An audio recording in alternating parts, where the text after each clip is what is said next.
and they are using that approach precisely. My observation is because of cost and save a lot of time, and that is commercial reason.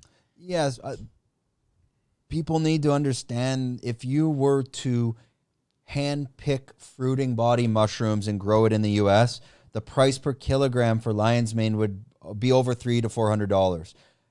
The most difficult aspect of harvesting functional mushrooms like lion's mane, it has to be done by hand.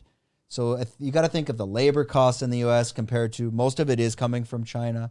What is the cost for electricity, rent, real estate, the entire team, the operation? It can be quite expensive. So harvesting a fruiting body in China, which most people are doing, and turning it into consumable powders and extracts, it's much cheaper than in the US to harvest that fruiting body, which is why I believe they're just taking the whole substrates and turning it into a capsule or a supplement. They're able to take that brown rice flour, throw it through a machine, process it, and capsule it right away. There's zero, you don't need to hand pick it. It's actually done by machines at this point.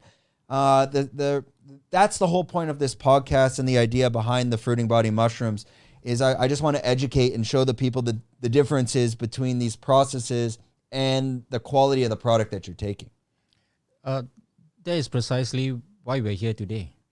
We need to share to every individual that the best outcome is when you grow them yourself, because you decide at what stage you want to harvest them to consume.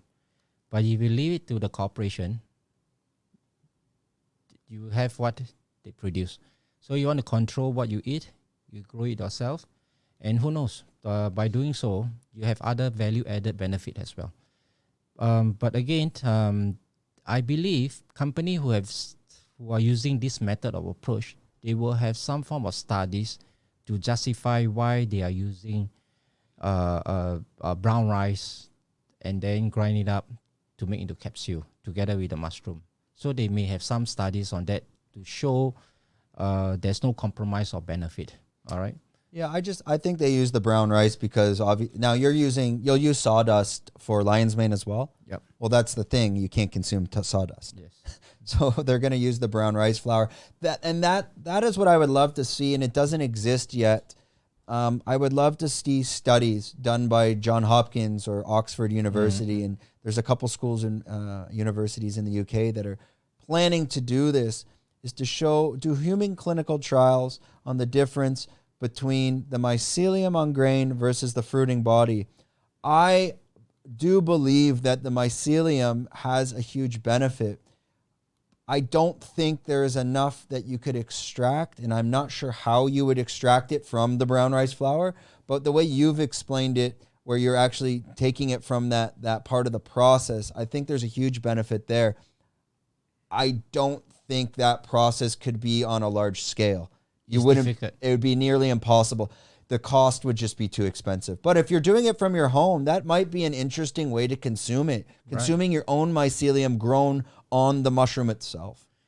And the takeaway of that mycelium that I consume is it just blend, nothing much. But what I do next, what I did the next time was that I add an almond seed so that I feel that I'm chewing something. So I do have an almond mycelium. It's just that I do not have a top-on chocolate on it. No, there are people who already done mycelium chocolate. So nothing new to it. It's just that this is another focus altogether. But for myself, I do it for fun. I do it for fun. If you enjoyed this content, we're doing 5 clips like this a week. If you want to watch the full podcast, click here.